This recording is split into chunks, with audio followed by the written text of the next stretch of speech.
কিছুদিন আগে আমি রাজবাড়ি গিয়েছিলাম ঘোরার জন্য। সেখানে শহরে ঘুরলাম এবং মিষ্টি খেলাম, রাজবাড়ির সে বিখ্যাত ক্ষীর চমচম।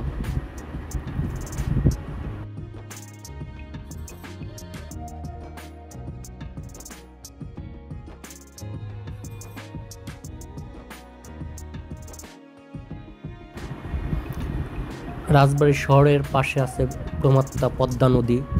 পদ্মা নদীর তীরে গেলাম এবং পদ্মা নদীর চারপাশ ঘুরলাম। কি অপরূপ সৌন্দর্য! পড়ন্ত বিকেল।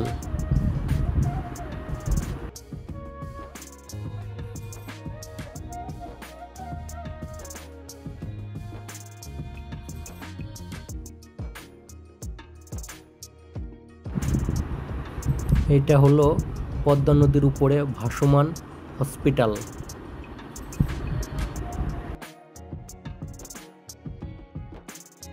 এইটা হলো পদ্মা নদীর মাঝে চর জেগেছে। চর দেখার জন্য নৌকা নিয়ে অনেক দর্শনার্থী চরের উপরে গিয়েছে, অনেক মজা করতেছে। আমি অবশ্য যাইনি, আমি এই পাশে দাঁড়িয়ে দেখতেছি।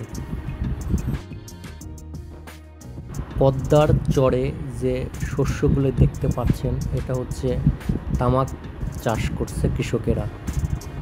এই অনেক তামাক চাষ করছে এই পদ্মার চরে।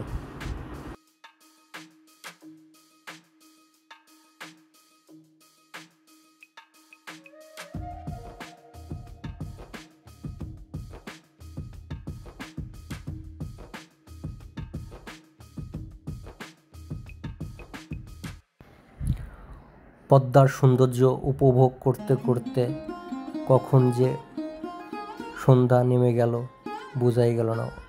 অনেকেই পদ্মার নদীতে স্নান করছে, আবার অনেকেই কেউ কেউ ফুটবল নিয়ে এসেছে খেলা করার জন্য। আবার পদ্মার এই পাড় থেকে ট্রলারে করে পদ্মার ওই পাড়ে যাচ্ছে পার হওয়ার জন্য। ওই পাড়েও গ্রাম আছে বিশাল। আর পদ্মার চরে ধুধু করতেছে শুধু তামাক চাষ করে, তামাকের পাতা। কৃষকরা তামাকের পাতা কেটে পাশেই রোদে শুকাতে দিয়েছে। খুব সুন্দর দৃশ্য। আপনারা না গেলে আসলে এই জিনিসটা বুঝতে পারবেন না।